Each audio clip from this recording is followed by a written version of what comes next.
Hello, YouTube. In this stream today, I wanted to discuss the studio Pixar. It's obviously one of the biggest animation studios putting out movies right now. I think Pixar is one of the best studios. I think a lot of people would agree with that. If you think about it, you also have DreamWorks, Disney Animation, obviously, Illumination. You used to have Blue Sky Studios, but that is no longer a separate studio because Disney purchased Fox. So now Ice Age is under the Disney umbrella, for example. You also have Sony Pictures Animation, Mitchell's versus the Machines, Spider-Verse. They've done some other things as well, like Netflix animated movie Vivo. Then, I mean, you have like Nickelodeon movies. But when you're looking at these major studios, Pixar is one of the best because think about this question. How many misfires has Pixar had? At this point, they put out over 20 movies in theaters, and almost every single one of them is at least good. A lot of them actually are great. For me, there's only two Pixar films that I would say are a misfire: Cars 2 and Turning Red. Now, a lot of people agree that Cars 2 is easily one of the weakest Pixar films, but people are much more split on Turning Red. It's a movie that has a very high critic Rotten Tomatoes score, but people are very much split on whether they enjoy Turning Red or not. It has a Rotten Tomatoes score, it's over 90%. But if you actually listen to the conversations people are having about Turning Red, that's going to tell you a different story. For me, I can respect that Pixar chose to do something different. They took a risk with that movie by choosing to put out a film that doesn't have as broad of appeal as other Pixar films. It's instead more niche. It's going for a more specific audience, and thus it's a type of movie that resonates deeply with certain people, but then does not resonate with certain people as well. It definitely didn't resonate with me as well. Yeah, I think there are memorable songs in there. I've listened to songs from Turning Red on my phone, for example, and it ends in a way that is heartwarming, sure, once all the conflict is resolved, when you have the mom and daughter having that conversation in the other world and like the spirit world, and the note that ultimately ends on with the final scene. Okay, sure, that's heartwarming, but I have several problems of Turning Red. First of all, I think that our main characters, sure, maybe realistically show the way that teenage girls usually act, but honestly, I found Mean, I don't think that's how you say her name.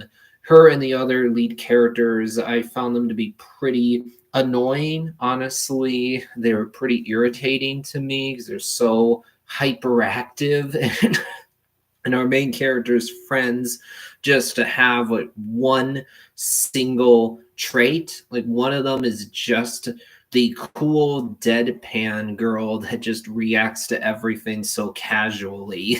And also, while I know that the movie is trying to show you the differences that can play out between a mom and a teenage girl, I thought that the movie went too far in just having the mom be unreasonable and overbearing, especially when you move into the third act, when you have this mom being the actual villain, where she's this big, like, kaiju creature, and then you have this teenage girl twerking at her mother as an act of rebellion. That didn't sit well with me. And also, while I am not inherently opposed to seeing a movie tackle the more sensitive aspects of puberty that tend to be more embarrassing, pads, periods, that sort of thing, that can be done well. I don't think Turning Red does that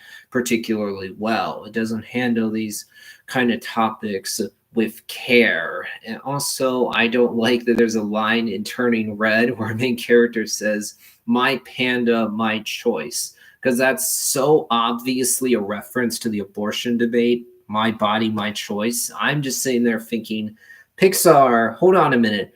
Abortion is a serious issue. This is not something that should be in any way taken lightly. You should not be casually joking about this kind of thing or just making a flippant little reference to it. No, no, no. Abortion is an important, sensitive issue that people have passionate opinions about. So you shouldn't just be casually throwing a line in there referencing that.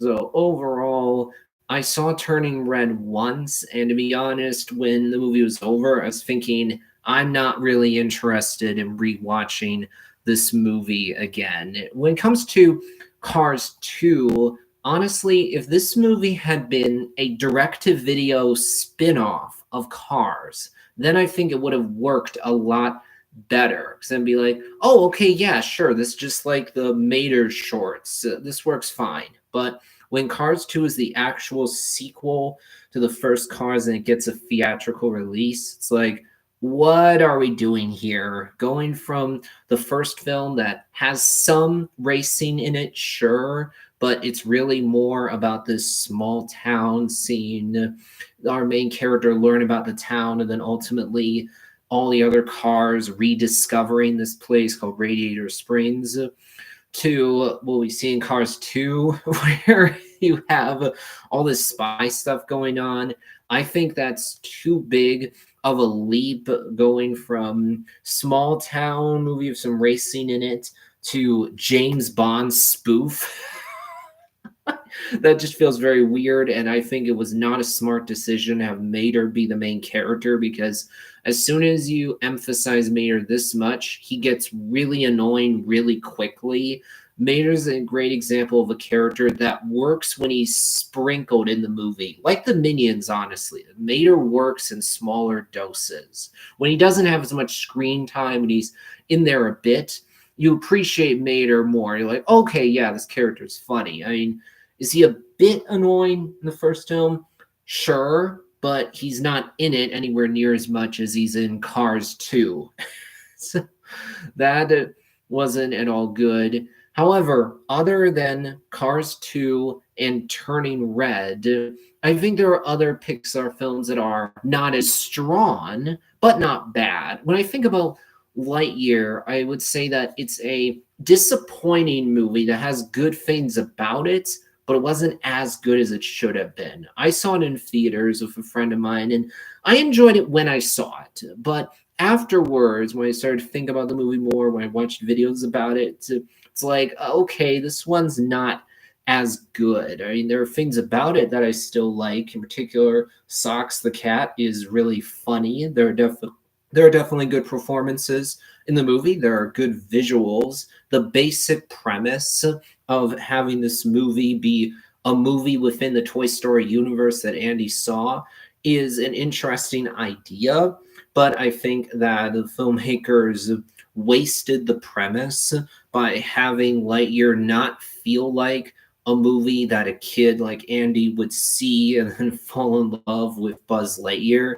You don't watch the movie Lightyear and think this would make Andy want a Buzz Lightyear action figure, because while the movie has fun moments in it, lighthearted moments in it, overall, it's not as much of a fun movie. It's frankly more somber. It's more introspective. It's not about Buzz Lightyear being the awesome space ranger going out there exploring the cosmos, defeating the bad guys. Actually, the movie's basically just set on one planet throughout the whole runtime. So it's like, this movie isn't bad. It's definitely better than animated movies you get from other studios, but this should have been more fun than it is, and you have a third act twist that I'm not a big fan of. Aside from that, you have Brave and The Good Dinosaur. I actually watched both those movies for the first time just recently, within the last few months. I'm pretty sure I hadn't seen them before. I don't think either of those movies are bad, but are they movies that I'm particularly interested in rewatching? No, they are not. I mean, in the case of Brave, there's interesting things in the movie, but honestly, it just feels safe for Pixar. It feels more familiar than other Pixar films because when you look at the plot, the main character just feels like this is stuff we've seen before in other Disney animated films. Thus, this movie feels more like a movie that Disney Animation would put out rather than a movie that Pixar would put out. Plus, you also have a mom and a daughter that are not getting along at the beginning of the movie. They're not seeing each other's perspective, but then they both engage in perspective taking, and thus ultimately they understand each other a lot better. That's what you also have in the Freaky Friday movies. So I think Brave doesn't have the inspiration that other Pixar films have. It's not as fresh as other Pixar films. I would say the same thing about The Good Dinosaur. I mean, there are good things in this movie. I actually like the way the relationship develops between the dinosaur and our little kid. But this movie feels more like something you would see from a different studio rather than from Pixar. It isn't as memorable as other Pixar films, feels more dull compared to other Pixar films. And the combination of photorealistic backgrounds with unrealistic, cartoonish looking dinosaurs, along with a little human, doesn't mix well together, those two different styles. So, Brave and The Good Dinosaur films, I'm glad I've now seen, but not ones I really am interested in re exploring. And in the case of Finding Dory as well as Monsters University, again, I don't think either of these movies are bad. I think that Finding Dory has really powerful moments in it. I mean, the opening with little Dory who loses her parents is very sad. And then later on, when Dory's reunited with her parents, it's very heartwarming. Also, I think Hank the Octopus is a really good character. There's absolutely humor that works in Finding Dory. I think there are good visuals in there, but it feels very similar to the first Finding Nemo. So it feels more like a rehash rather than doing something different. So I don't feel this one has the inspiration that Pixar usually has. I mean, I like the performance from Ellen DeGeneres, who plays Dory, but I will say the scenes with Dory, with Marlin and Nemo, I mean, have never been as interesting to me as the scenes of Dory. I think that Marlin's character isn't as interesting in Finding Dory because it feels like after the growth we saw from him in Finding Nemo, he regresses, moves backwards as a character. So in Finding Dory, he's grouchy once again. It feels like he was supposed to have learned to be more fun. He was supposed to have learned to let go in the first Finding Nemo, and now you feel like he's back to the way he was before. In the case of Monsters University, I will say that I would have preferred to get Monsters Inc. 2, where we actually could have seen Boo grow up and then see if she still remembers all these monsters. But there are good things about Monsters University. I think the idea of seeing this college in the monster world is an interesting one. I like the message a movie delivers about the fact that even if you really want something, even if you try really hard to get this one thing, that doesn't inherently mean you will get it. Sometimes you're just not talented at something, and there's nothing wrong with that. I like the growth we see from Sully in this movie. He starts off actually as an arrogant jerk, and then you see that he actually learns to not just ride off his father's coattails as the movie goes on. And then you see how the relationship between Sully and Mike develops, where at first they really don't like each other, and then they grow to understand each other a lot more, especially when you get to the end. And specifically, I like the part where they are both in the real world, not the monster world. They both start to actually open up. But the thing about Monsters University is that it is a familiar film because it's following the Revenge of the Nerds template, a template that's been used by other college films. So again, I don't think this one has the inspiration that Pixar usually brings to the table, but still, it's definitely better than animated movies you get from other studios. If you look at Pixar's initial run from Toy Story to Toy Story 3, whew, man, that's an impressive run because none of those movies are bad. Almost all of them are great. I mean, the worst you got back then is Cars. Cars is still a good movie. It has more flaws compared to the other Pixar films that came out during that time. I think basically everyone would agree with that. In the case of Cars, it does slow down in the middle. I think that it's somewhat, anyway, familiar because it's about this arrogant jerk who ends up learning the error of his ways, so he has a redemptive arc. It's like, okay, yeah, we've seen this before. And also, I think that at first, Lightning McQueen is just too unlikable. Of course, I understand that we're meant to not like him at the beginning, then we see him become a better car as the movie goes on, but I think he's just too insufferable at the beginning. However, having said that, Cars has some really good songs in it. From Real Gone to My Heart Would Know to Life is a Highway. There's good visuals in this movie. Sure, there are a lot of questions that come with learning that there's a whole world that's composed entirely of cars. If you want to think about it, there's a whole lot of stuff you can try to figure out regarding how does this world work.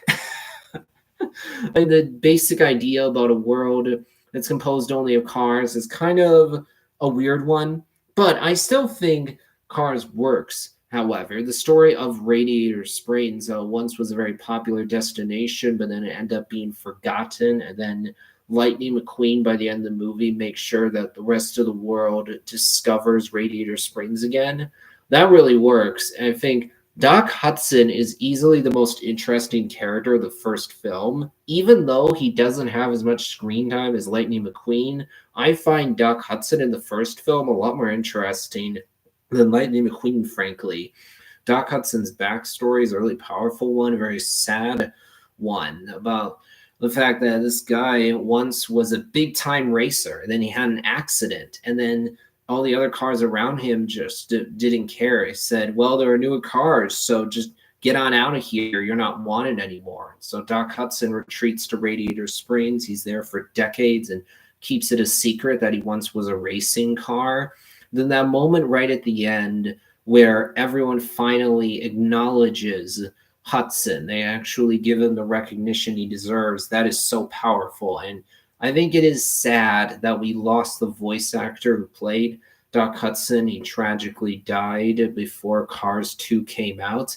I think Cars 3 actually does a good job of feeling like a fitting and respectful tribute to both the actor who played Doc Hudson as well as the character in universe. When I look at the Cars franchise, I think that it's certainly not one of the top tier Pixar franchises. Hardly anyone, I would say, would argue that it is, but it's not a bad franchise. It just has Cars 2, which feels very bizarre. When you look at the Toy Story movies, man, they have been very consistent. I mean, when you look at Toy Story 4, sure, I will say that Buzz Lightyear feels like he is not as interesting as before because his character got dumbed down. Now he suddenly really cares about that voice. He listens to everything the voice tells him. And also, the other main toys besides Woody certainly feel like they're taking a back seat. But I think that Toy Story 4 is actually another great Toy Story film. Some people were really disappointed in it. I know some people don't like the ending. They think Woody's acting out of character. That's not how I see it. I think it makes sense with what we see right at the beginning of Toy Story 4. Now that Woody and the other toys are with Bonnie, they have a different relationship with their owner than they had with Andy. Andy and Woody had a really strong relationship. Woody and Bonnie didn't have the same relationship. And also, I think it works that Toy Story 4 is exploring this idea that as you go throughout life, as you move through different phases of life, your relationships to the people around you will change. Not because you have ill will against them, it's because you're in a different phase of life. That's a theme that's been explored in some other animated movies as well. Compared to How to Train Your Dragon: The Hidden World, I honestly think Toy Story 4 handles this a lot better. I like the fact that when it comes to the character Gabby Gabby, at first it just seems like she's the villain and there's nothing more to that. But then as you learn what's really going on with her, you actually feel sympathy for Gabby. You go, I understand where she's coming from. Gabby has been wanting an owner for a long time. She's desperate for one. She really wants a voice box so a child will actually want her. I think it's powerful that when Woody finally does give Gabby his voice box, he does it willingly, not because she's forcing it out of him.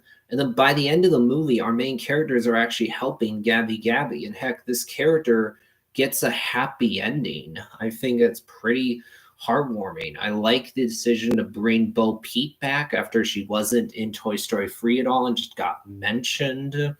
I think that when you look at Monsters Inc., when you look at the first film, Monsters Inc., I think that movie is great. It creates a world that I actually want to explore and spend more time in. I actually have seen both seasons of Monsters at Work on Disney Plus. That's the TV show. One of the big reasons why is just because, well, I want to spend more time in this monster world. And I think the relationship between Mike and Sully in Monsters Inc. is really entertaining. Their banter with each other very much works. That bond between Sully and Boo is really powerful, especially at the end when Sully says goodbye to Boo. Oof, that is such a powerful, well done scene. And then the note the movie ends on with Sully opening the door, just hearing the voice of Boo, hearing her say, Kitty, just makes you feel good. You don't even need to see Boo, just hearing her voice and seeing the look on Sully's face just makes you feel so good. And then when I look at Ratatouille, man, that movie has a premise that seems super weird, like it shouldn't work. I mean, think about it. What's Ratatouille about? Well, it's about a rat who moves to France, who's being helped out by a ghost, who then helps out a chef to cook in the kitchen by he helps the chef cook in the kitchen by controlling his hair. You go, that's a crazy premise, but Ratatouille really works. The voice acting is great here. It's a compelling story. The relationship between Linguini and Ratatouille works really well, and also the relationship between Ratatouille and his family. When you think about the relationship between Ratatouille and his father, it works well because you totally understand where both of them are coming from, and thus you don't feel like one of them's just the bad guy. Also, I like at the end when that tough chef goes to the restaurant or Linguini is at, he ends up having that meal, and as soon as he has that first bite, it brings him back to his childhood. And then in the end, you see that this guy Anton Ego is actually much more pleasant. He actually is much happier than he was previously. In fact, we see that Linguini and his girlfriend, I can't remember her name right now, they have a restaurant. And also, the rats get to live up in the attic where they're not bothering the humans who are there, but they're able to have a place to live. Also, we see that Anton Ego has no resentment against the rats at all. He knows that Ratatouille is there and is totally fine with it. And then when it comes to the Incredibles movies, first of all, I really appreciate that Pixar actually created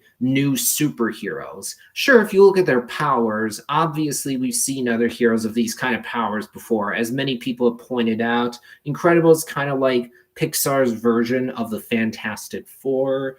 It really works, I would say. I like the 60s retro spy vibe these movies have. I think that Incredibles 2 is actually a great sequel. I know some people were let down by that movie, but I think it's about as good as the first film. In the case of both Incredibles 1 and 2, I have almost no issues with them.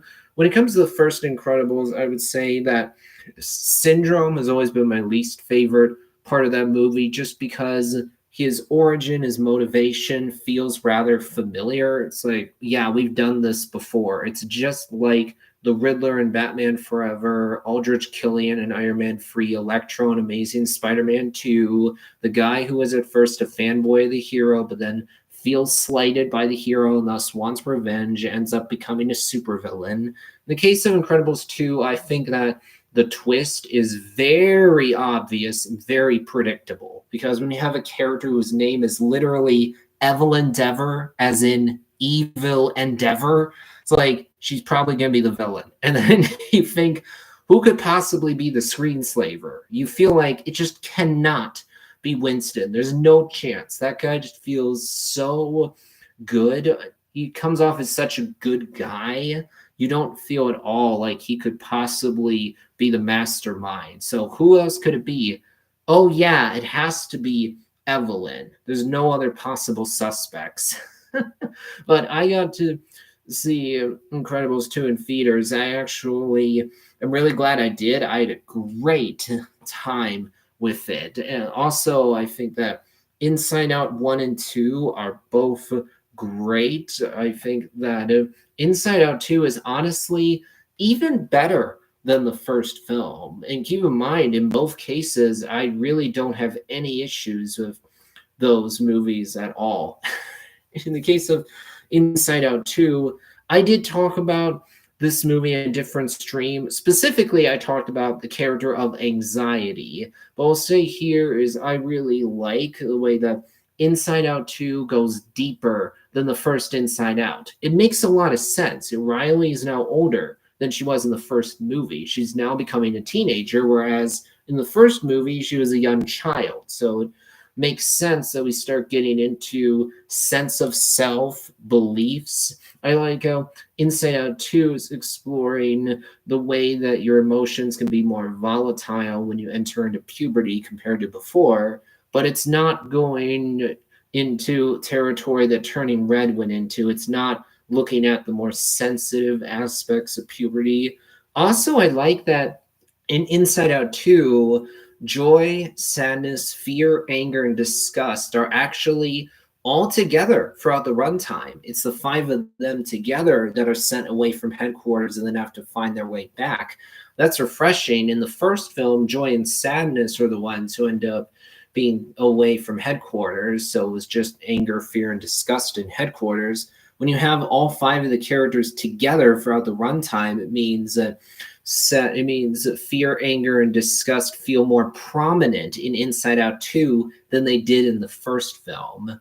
And also, I think that the ending of both films is obviously great. No issues at all with the ending of the first film. But honestly, I think the ending of Inside Out 2 is just even better. I mean, for one, it does such a good job with showing the audience what an anxiety attack looks like, what a panic attack looks like. When you see Riley breathing hard, sweating, feeling like my heart's about to burst out of my chest. My heart is racing so fast. It's like, yeah, that feels right. And then the moment where all the emotions together hug Riley's sense of self, basically saying, we love everything about Riley, both the good parts and the bad parts. It's really powerful at the end of Inside Out 2. And Joy has a realization, oh, what I was doing was wrong. I was trying to influence who Riley is by getting rid of the bad stuff. So there's only good stuff. I shouldn't have done that. I need to be okay with all of who Riley is. And you see Riley call Joy to the console. And then when you hear that main music play again, that main theme, it just feels so good, especially because visually you have the sun coming in. So all that light's coming in. It's a good way of communicating to the audience, things are good now. Things have gotten back on track. In the case of the original Finding Nemo, man, that's just a fantastic movie. I mean, the opening is heartbreaking. It means you totally understand where Marlin's coming from. Yeah, you get why Nemo would be irritated with Marlin. You get that, okay, Marlin's being overprotective, but you understand where that trauma, insecurity is coming from. You see Marlin lose his whole family except Nemo. It's so sad, but then so heartwarming that Marlin goes to such lengths to rescue his son. He ends up meeting Dory. All the characters are fun, and Finding Nemo voice acting great across the board. The animation fantastic and holds up very well. The story is absolutely compelling. It both has humorous moments and also dramatic moments that work really well. In the case of Wally and Up, those are very interesting movies. Honestly, when it comes to Up, I think that a lot of people tend to focus too much on the first 10 minutes of the movie when we see Carl and Ellie's life, unless they don't give enough credit to the rest of the movie. The rest of the movie is really good too. I think people dogpile on most of Up, other than the first 10 minutes, too much. And so they're not remembering all the good stuff that happens after the first 10 minutes. For one, it's really powerful. You have Carl going to Paradise Falls because that's what Ellie always wanted. But sadly, she never got the chance to go unless Carl's very sad about that. So you can tell at first he doesn't really have purpose anymore. He doesn't really have a reason to keep going. He's basically just running out the clock. And then he ends up going to Paradise Falls with this boy named Russell. The two of them get there, they run into this talking dog, which is pretty funny. And they run into this bird as well named Kevin. And then you get to the part where Carl is at the house. Russell has been kidnapped. Carl opens up for the first time the book that Ellie gave him right before she died. He opens up that adventure book that him and Ellie looked at together when they were children. Ellie passed it on to Carl when she was in the hospital right before she died. And Carl looks at all these pictures to remind him of the life that he had with Ellie. And he's really sad at first. But then he sees this note from Ellie that he never saw before, where she says, "We had a great adventure. Now go and have your own." It's so powerful. Carl realizes, I need to move on, because that's what Ellie would have wanted. She wouldn't have wanted me to be sad. I need to embrace the new connections that I'm forming. This boy, Russell, he cares about me. I need to go after him and rescue him. So it's very powerful. At the end of Up, Carl actually has a family again with Russell, with the dog. And we actually see after the movie's over, when the credits are running, these pictures that show what happens after the events of Up. It's so heartwarming.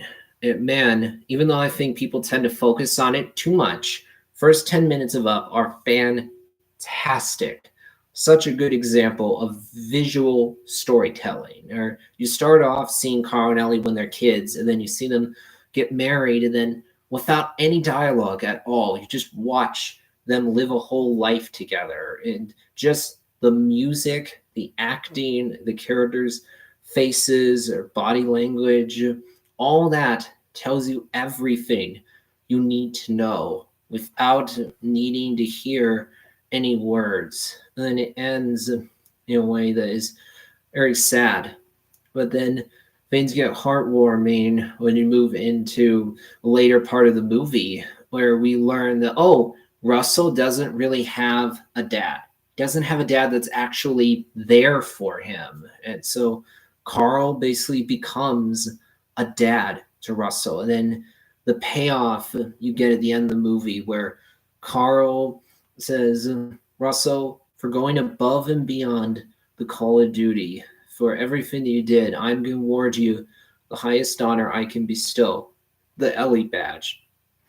That hits so hard, and it's really funny at the same time when you have this kid Russell up on stage and he's super dirty while all the other kids are not. But you get that emotion of Carl not only giving that badge to Russell, but then right after that, you have Carl and Russell eating ice cream right outside that shop, playing that game involving the cars on the road. It's like, yes, that is such a good payoff because earlier on in the movie, Russell was telling Carl, this is something me and my dad used to do, but he's not there very much. And then Carl does that with Russell right at the end. So overall, I honestly think Up is an underrated movie. I know that it got positive reviews, and I'd say, yeah, a lot of people aren't like putting it at the bottom of their Pixar ranking. Actually, a lot of them are placing it fairly high, but they tend to think that the first 10 minutes are great, and the rest of the movie's not as good. I don't really agree with that. In the case of Wally, I think it's really impressive how much the filmmakers get you to actually be emotionally invested in this robot, how much you connect to this robot, Wally, even though Wally doesn't talk like a human would. He says just a few things, mainly Eva, just the way he moves his robotic body makes him so cute. It makes him such a likable and endearing character. I also really like that when it comes to the captain of the ship, the Axiom, there's a journey actually for that character too, because well, Wally doesn't necessarily have that much of a journey, but the captain definitely does for sure. Because he starts off pretty lazy. He's an overweight guy who's technically the captain of the ship, but it's a pretty meaningless job. He's not really doing much. The autopilot is doing most of the stuff. The captain is really more of a formal title, and it doesn't mean much. But then later on, you see the captain actually develop more initiative. He starts to actually stand against the AI. By the end, you feel like he's been awakened. In fact, you feel that way for all the people on the Axiom. They were lazy before. They stopped being curious. They took things for granted. They just did the same stuff every day. But then by the end, they go back to Earth. They've rediscovered that feeling of wanting to explore and not just do the same stuff over and over again. I think it's impressive how much you actually really buy into the relationship between these two robots, Wally and Eve. The romance is just so endearing. It's so charming when you have the two of them dancing in space. It's such a beautiful moment. In fact, earlier on, when you have Wally doing all these things for Eva while Eve is deactivated, it's really powerful. And at the end, when Eve gives Wally the robot version of a kiss, it's like, oh, yes, this is so satisfying. I think the movie visually looks really good. I definitely think that Wally is one of the stronger Pixar films. Recently, we've also gotten Onward, Luca, Soul, Elemental. I think that Luca isn't like one of the best Pixar films. I wouldn't call it a top tier Pixar film, but that doesn't at all make it bad. I still think it's really good. It has an ending that's definitely heartwarming for sure. Does it reach the heights of other Pixar films? No, I wouldn't say that. It doesn't like have really powerful emotions the way that other Pixar films do. But you have two likable main characters, really strong visuals, a story that's interesting, simple, but I think it absolutely works. In the case of Soul, I think this is a interesting movie because it's definitely more adult compared to other Pixar films. I mean, the themes that it's dealing with are not ones that kids are necessarily going to connect to as much. Adults are more likely to connect with what's being explored in Soul. In the case of Onward, I really enjoy this movie. I really like the fantasy world that it created. I like the bond between our two brothers and what we learn about their relationship with their father, who's not alive anymore. I like how you have the one brother, the younger one, who doesn't remember the father as much, it really wants to spend a day with the father. And then you have the older brother that actually remembers the father better. And we learn later on in the movie, he didn't actually go into the room to see his dad before his dad died. And even though Bailey, that's his name, doesn't actually outright say it, you can tell based on what he's saying that ever since then, he's lived with that regret. Oh, I wish I had gone in to see my dad when I had the chance before he died. And then in the end, he actually gets to talk to their dad once again, which is quite powerful. I like that you have this journey for the younger brother, really wants to spend a day with his dad, really wants to talk of his dad because he never knew him.